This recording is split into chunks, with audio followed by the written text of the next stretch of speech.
अस्सलाम वालेकुम। कैसे हैं आप सब लोग? उम्मीद करती हूँ खैर आफियत से होंगे। आज का जो हमारा टॉपिक है वो है 9th क्लास की बुक के हवाले से। जैसे कि हमारी जो है वो 9th क्लास की बुक चल रही थी और उसका चैप्टर नंबर 1 चल रहा था, जिसमें जो है हम काफ़ी टॉपिक कवर कर चुके थे। इससे पहले वाले तमाम टॉपिक हमने कवर कर लिए हैं। आज का जो हमारा टॉपिक है वो है पेज नंबर 10 पे यूनिसेलुलर ऑर्गेनाइजेशंस। ठीक है, अब हम इंडिविजुअली ऑर्गेनाइजेशंस पढ़ेंगे कि यूनिसेलुलर ऑर्गेनाइजेशन किस तरीके की होती है और किसकी होती है। ठीक है, अब यूनिसेलुलर ऑर्गेनाइजेशन सबसे पहले कहते हैं किसको हैं। ठीक है, सब यूनिसेलुलर ऑर्गेनिजम्स से जो है जितने भी यूनिसेलुलर ऑर्गेनिजम्स हैं, ठीक है, उनको कहा जाए, उनके अंदर कौन सी ऑर्गेनाइजेशन होती है? यूनिसेलुलर। अब यूनिसेलुलर क्या होता है कि यूनि मीन्स वन और सेलुलर वर्ड निकला है से। ठीक है, तो यूनिसेलुलर मीन्स ऐसे जानदार जिनके अंदर सिर्फ और सिर्फ क्या होगा, वन सेल होगा, वो क्या कहलाते हैं? यूनिसेलुलर। ठीक है, यूनि का मकसद होता है वन। ठीक है, तो ऐसे जानदारों को कहते हैं यूनिसेलुलर। ठीक है, अब यूनिसेलुलर के बारे में बताया गया है कि यूनिसेलुलर ऑर्गेनाइजेशन कैसी होती है, मीन्स जिसके अंदर ना टिश्यू होते हैं ना ऑर्गन होते हैं, सिर्फ एक सेल ही होता है। तो उनके अंदर फंक्शंस कैसे होते हैं? ठीक है, तो यहाँ पे लिखा हुआ है all single cell organisms carry out all activities of life. ठीक है, अब भले एक सेल है लेकिन जानदार तो है ना, तो इनके अंदर भी जो है वही एक्टिविटीज़ हो रही होती हैं जो कि बाकी सारे जानदारों के अंदर हो रही होती हैं। ठीक है, अब क्या है, कैसे हो रही होती हैं कि ये they digest the food, respire, excrete, move etcetera on the cellular base by simple method. ठीक है, इनकी डाइजेशन, इनकी रेस्पिरेशन, इनकी एक्सक्रीशन, इनकी मूवमेंट सब जो है वो किसकी बुनियाद पे हो रही होती है? एक ही सेल पे हो रही होती हैं और इनके जो है बिल्कुल सिंपल मेथड्स होते हैं। जैसे मिसाल के तौर पे एक मल्टी सेलुलर जानदार है, उसका एक पूरा फंक्शन बना हुआ होता है, ऑर्गन सिस्टम बेस होता है, तो उसमें ये चीज़ें नहीं होती। इसमें सिर्फ एक ही सेल होता है, एक ही सेल में सब कुछ हो रहा होता है और बिल्कुल सिंपल तरीके से हो रहा होता है। ठीक है, मीन्स जैसे फॉर एग्जांपल ये ज़्यादातर जो है वो अपने काम किससे करते हैं? या तो वैक्यूल की मदद से करते हैं या तो सेल मेम्ब्रेन की मदद से करते हैं। ठीक है, इनके इस तरीके से जो है वो इनके काम जो है वो इनके अंदर हो रहे होते हैं। अब एग्जाम्पल्स दी हुई हैं, जैसे बैक्टीरिया है, अमेबा है, पैरामीशियम है, यूग्लिना है, ये सारे एग्जाम्पल हैं। इनके अंदर ये सारे यूनिसेलुलर ऑर्गेनिजम्स हैं, तो इनके अंदर कौन सी ऑर्गेनाइजेशन पाई जाती है? यूनिसेलुलर। ठीक है, नेक्स्ट है आपका कॉलोनियल ऑर्गेनाइजेशन। ठीक है, कॉलोनियल ऑर्गेनाइजेशन वर्ड से ही शो हो रहा है कि कॉलोनियल किसको कहा जाता है? कॉलोनीज़ को।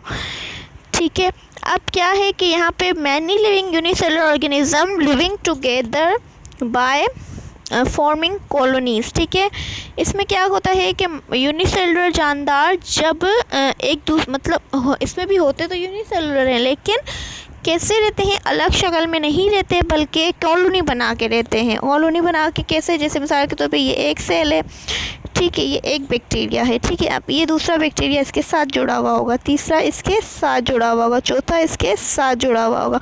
तो इस तरीके से जो है ये अपनी कैसे बना के रहते हैं? अपनी कॉलोनी की शक्ल बना लेते हैं एक कंप्लीट। ठीक है, तो इनको कॉलोनियल ऑर्गेनाइजेशन कहते हैं। अब इसके अंदर कैसे होते हैं इनके function? But do not have any division of labour among them. ठीक है, मतलब ये कॉलोनी तो बनी हुई होती है लेकिन इन्होंने अपना काम तकसीम नहीं किया हुआ होता। ठीक है, in colonial type of cellular organization each unicellular organism live its own life. ठीक है, हर जानदार इसमें अपनी ही ज़िंदगी गुजार रहा होता है। मीन्स जैसे यूनिसेलुलर ऑर्गेनिज्म है तो उसके अंदर ये सारे काम इसके अंदर हो रहे हैं, एक ही सेल के अंदर हो रहे हैं, डाइजेशन भी हो रही है, एक्सक्रीशन भी हो रही है, मूवमेंट भी हो रही है।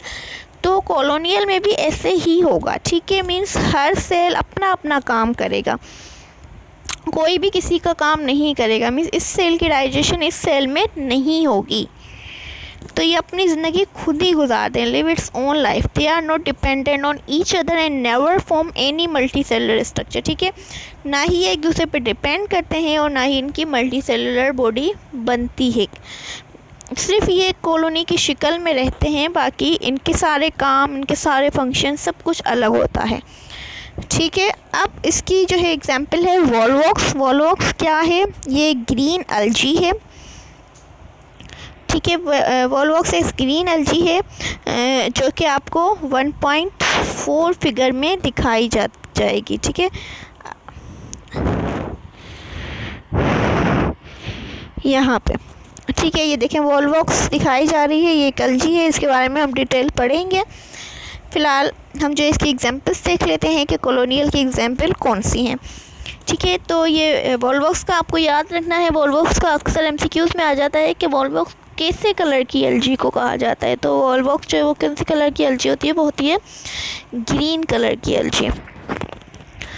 Is an example of colonial form of organization. ठीक है, वॉलवॉक्स किसकी एग्जाम्पल है? कॉलोनी की फॉर्म की। अब इसको तफसीर में हम आगे चल के पढ़ते हैं। ठीक है, उसके बाद थर्ड ऑर्गेनाइजेशन आ जाती है आपकी मल्टी सेलुलर ऑर्गेनाइजेशन। ठीक है, जिसमें बहुत सारे सेल्स हों। ठीक है, उनकी organization. The organism form by many cells is called an multi cellular organism. ठीक है, मल्टी सेलुलर ऑर्गेनिज्म किसको कहते हैं? Multi means many, cellular means cell. ठीक है, जो ऑर्गेनिज्म बहुत सारे सेलों से मिलके बना हुआ हो उसको कहा जाता है मल्टी सेलुलर ऑर्गेनिज्म। ठीक है, अब इसकी एग्जाम्पल में कौन आ जाता है इसकी ऑर्गेनाइजेशन में? फ्रॉग आ जाता है, मस्टर्ड आ जाता है, ह्यूमन बीइंग आ जाते हैं, कैट, डॉग। हम सब जो है, हम सब की कौन सी ऑर्गेनाइजेशन है? मल्टी सेलुलर ऑर्गेनाइजेशन है। ठीक है, इसमें हमारे सारे वर्क किस बेस पे होते हैं? ऑर्गन बेस पे होते हैं। हमारे पूरे इसमें मल्टी सेलुलर ऑर्गेनाइजेशन में कौन सा सिस्टम होता है? ऑर्गन सिस्टम होता है। ठीक है, अब ये सारा मस्टर्ड प्लांट कैसा होता है और फ्रॉग कैसा होता है, इसको हम डिटेल में पढ़ेंगे।